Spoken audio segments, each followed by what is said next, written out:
많은 의원님들 질의하셨는데, 정부방침은 결정돼 있고, 국회 상임위 의원들의 얘기는 그냥 지나가는 얘기로 들리고 있습니다. 실제 상황이 그렇죠. 장관님, 의회 민주주의가 민주주의를 지탱하는 아주 큰 힘이라는 것은 인정하시죠? 네, 그렇습니다. 대통령제 하에서도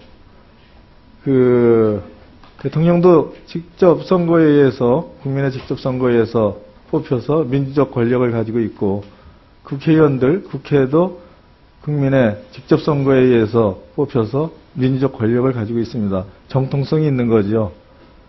중요한 것은 이 두 이원적 권력을 얼마나 잘 서로 상호 존중하면서 견제하면서 끌고 가느냐의 문제가 대한민국 민주주의의 발전의 과제이고 또 민생을 돌보는 기본 원칙이라고 생각을 합니다.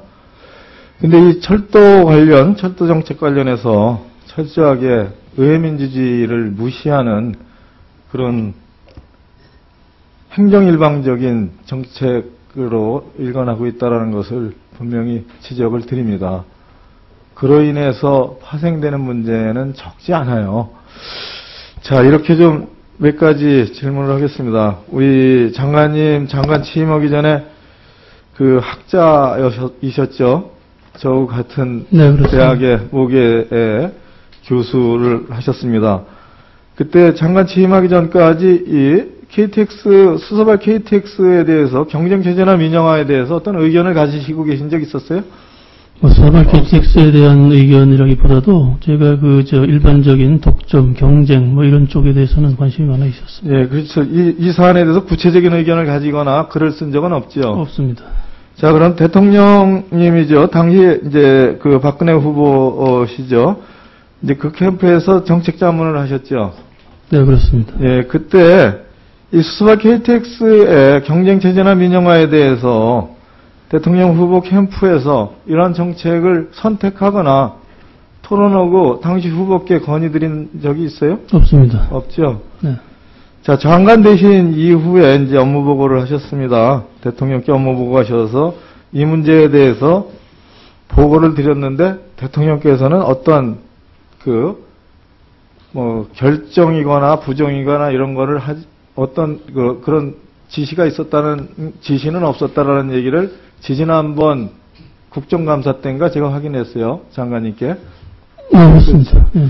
자, 그러면은 이 수서발 KTX의 경쟁체제 또는 민영화라는 정책은 장관이 그전서부터 소신으로 가지고 있었던 것도 아니고 또 대통령께서도 소신으로 가지고 있었던 정책은 아닙니다. 그렇죠? 분명하잖아요. 예. 네, 분명하죠. 그러면은 지금 이렇게 큰 문제를 야기시키면서 부작용이 우려되고 또 논쟁을 하고 있는 이 문제는 국토교통부의 오래된 정책 수건 사안입니다. 그거를 지금 장관께서 총대 메고 계신 거예요. 그 부분은 국토교통부의 수건 사안일 수도 있겠구만, 경제학에서 일반적으로 독점이라고 하는 것의 폐해에 대해서 많이 인식을 하고 있고, 어떠한 형태가 됐든지 간에 경쟁체제를 도입해서 효율성을 높이고 경영혁신을 한다는 것은 오래전부터 제가 갖고 있는 소신입니다.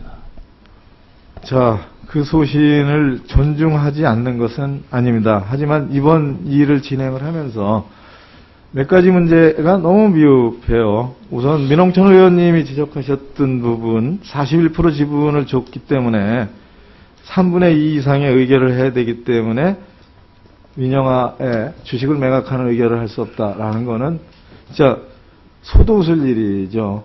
지금 상황도 철도공사의 경영진이 이를테면 공사원들의 입장이나 주장에 동조하면서도 이를테면 정부 방침에 따르는 수밖에 없는 행동을 하고 있어요.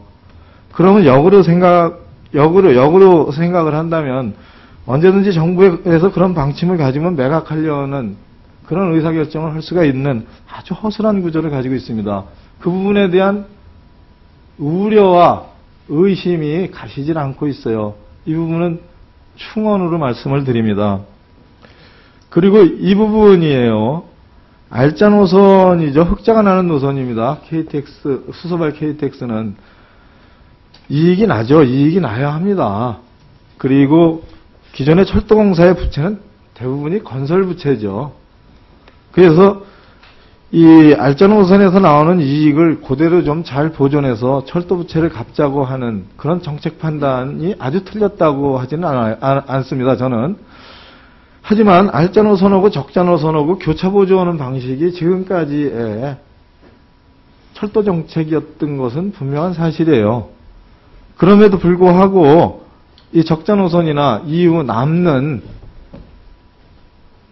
코레일에 대한 경영 개선 대책 자체도 크게 제시하지 않고 이거부터 밀어붙이는 거는 이를테면 협의에 의한 방식이 아닌 거라고 분명히 말씀을 드립니다.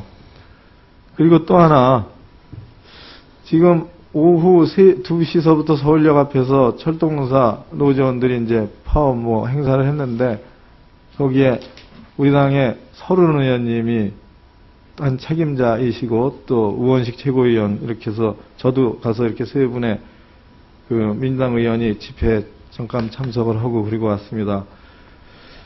그 현장에서 이런 얘기를 합니다. 고소고발이 난무하고 있고, 우리 부사장님 나와보세요.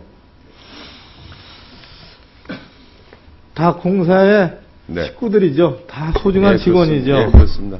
자, 오늘이 파업 첫날인가요? 예, 그렇습니다. 제가 들은 얘기예요. 현장에서 고소고발이 수십 명 이상이 됐고 이미 2,250명 정도가 직위해제를 됐다고 그래요. 네. 사실입니까? 제가 미처 확인이 아직 안 된 상태입니다. 자, 초기 대응을 이렇게 강경 일변도로 하면은 불난집에 기름 붓는 꼴밖에 안 돼요. 상처를 남기게 됩니다. 저도 정부 일이고 의회 일이고 경험으로 치면 한 10수년 되는데 많은 경우가 지나가고 나서 어떤 후유증을 남겼는지 잘 알고 있어요. 너무나도 큰 후유증을 남길 그럴 조짐이 그대로 보입니다.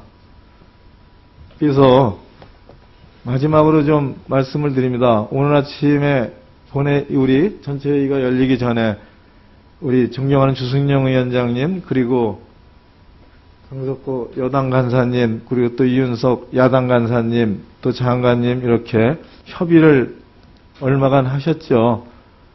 위원회가 그런 건의가 아니라 권고를 했습니다. 내일 이사회를 잠정 연기하고 또 노조 측에도 파업을 연기하라고 요청을 할 테니까 그렇게 하지 않겠느냐, 그렇게 할 의사가 없겠느냐. 위원장님이 장관에게 권고를 하고 주문을 했습니다. 그에 대해서 긍정적이지 않은 답변을 하셨는데, 이에 대해서 오늘 오후에 여러 의원님들이 우려와 대안정책들에 대해서 질의를 하고 또 충고를 했습니다. 이런 것들을 다 반영해서 내일 이사회를 일단 연기하고 국면을 좀 조정 수습할 수 있기를 바랍니다.